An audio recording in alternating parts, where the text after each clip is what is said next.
Now the Target 12 investigators take you inside the mafia, one-on-one with the G-man who helped topple the mob in Rhode Island.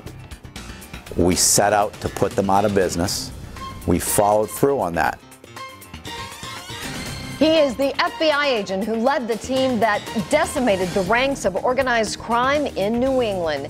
In all, 9 men have felt the sting of this historic mob crackdown. And tonight, for the first time, FBI agent Jeffrey Sellette reveals what happened when he came face-to-face with the mob boss. Target 12 investigator Tim White has broken every major story in this case, and he's here now with the exclusive details.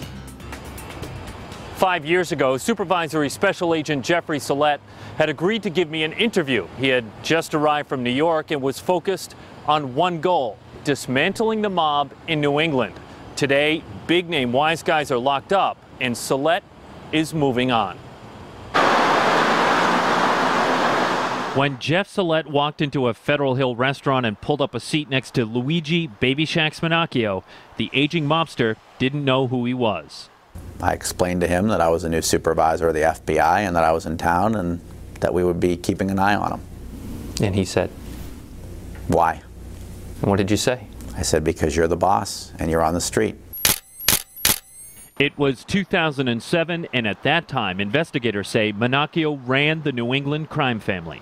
I really just wanted to lay eyes on him, have him lay eyes on me, and explain that committing crimes is not acceptable and that we would be coming for him. And come after him, they did. The next time FBI agents paid Spinacchio a visit, it was for official business.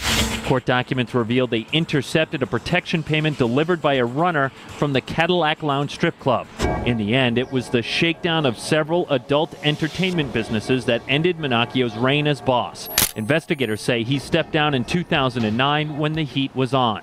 As Target 12 first reported, he was arrested in 2011 and is now serving 5.5 years for racketeering conspiracy. The threat in Rhode Island is substantially minimized to the point of being almost non-existent. It's on its last breath. Colonel Stephen O'Donnell of the Rhode Island State Police had troopers assigned to the task force that successfully investigated this case. So I think the wise guys that want to be wise guys that can move up have to be concerned about the guy next to him becoming a source for law enforcement. And that is just what happened. Court documents obtained by Target 12 reveal a high-ranking member of the crime family agreed to wear a wire and work with investigators.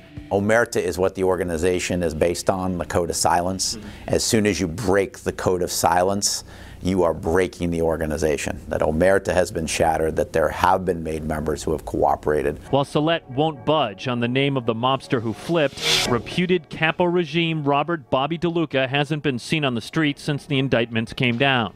Multiple sources tell Target 12 DeLuca was also charged in the case. His whereabouts are being kept a secret.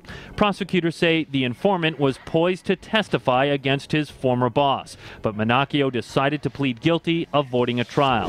Before that ever happened, however, Colonel O'Donnell, like Sellette, also had a frank conversation with the former mob boss. The two men sat in a van transporting Spinacchio to federal court to face charges for the first time. O'Donnell asked Spinacchio if he too would be willing to come clean and cooperate. Spinacchio declined.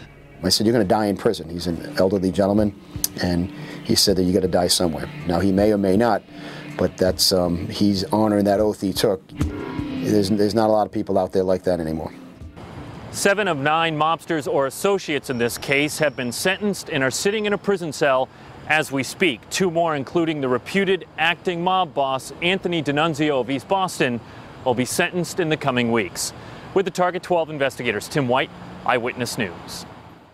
This investigation continues online. Use our interactive timeline to go inside the case that brought the New England mob to its knees and read court documents that reveal key details on this case. It's all online at WPRI.com.